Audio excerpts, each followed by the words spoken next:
World కప్కు Rishabh భారమే. Sachin Tendulkar వచ్చే world కప్లో పాల్గొనబోయే Bharat cricket జట్టులో యువకు అవకాశం ఇచ్చే అంశాన్ని పరిశీలిస్తున్నామని ఇటీవల చీఫ్ సెలెక్టర్ ఎంఎస్కే ప్రసాద్ స్పష్టం చేసిన సంగతి తెలిసిందే. రిషబ్ పంత్ తన వరల్డ్ కప్ ప్రణాళికల్లో ఉన్నాడంటూ ఎంఎస్కే చెప్పుకొచ్చాడు. అయితే దీనిపై మాస్టర్ బ్లాస్టర్ సచిన్ టెండూల్కర్ మాత్రం పెదవి విరిచాడు. రాబోయే వరల్డ్ కప్లో రిషబ్ పంత్కు చోటిస్తే మాత్రం అది జట్టు కూర్పుపై తీవ్ర ప్రభావం చూపే అవకాశం ఉందన్నాడు. పంత్ను వరల్డ్ కప్ జట్టులో చేర్చాలనుకోవడం మంచి నిర్ణయం అంటూనే అది జట్ కాంబినేషన్ను కాస్త గందరగోళానికి గురి చేస్తుందన్నారు.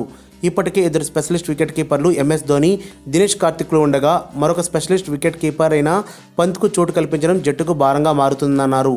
రిషబ్ పంత్కు వరల్డ్ కప్ జట్టులో స్థానం కల్పిస్తే ఒక బ్యాట్స్మెన్ కానీ బౌలర్ని కానీ తీసేయాలి.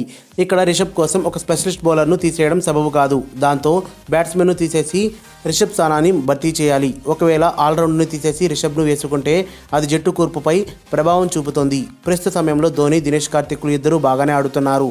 వీరిద్దరూ స్పెషలిస్ట్ వికెట్ కీపర్లే. ఆసీస్తో జరిగిన రెండో వన్డేలో వీరి పాత్ర వెలకట్టనేలింది. వారి అనుభవంతో కీలకమైన భాగస్వామ్యాన్ని నమోదు చేసి మ్యాచ్ను గెలిపించారు. ధోని తొలుత కొన్ని బంతుల్ని వేస్ట్ చేస్తూ ఉంటాడు.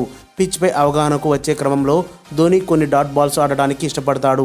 ఒకసారి గాడిలో పడితే అతను ఏమి చేయాలనుకున్నాడో అది ఖచ్చితంగా చూపెడతాడు ధోని. గేమ్ను ఫినిషింగ్ చేసే విధానంలో ధోని శైలే వేరు. ఇక దినేష్ కార్తిక్ కూడా మంచి బ్యాట్స్మెన్. మ్యాచ్పై ఒత్తిడిని తగ్గిస్తూ స్ట్రైక్ రొటేట్ చేయడంలో కార్తిక్ అనుభవం ఉంది.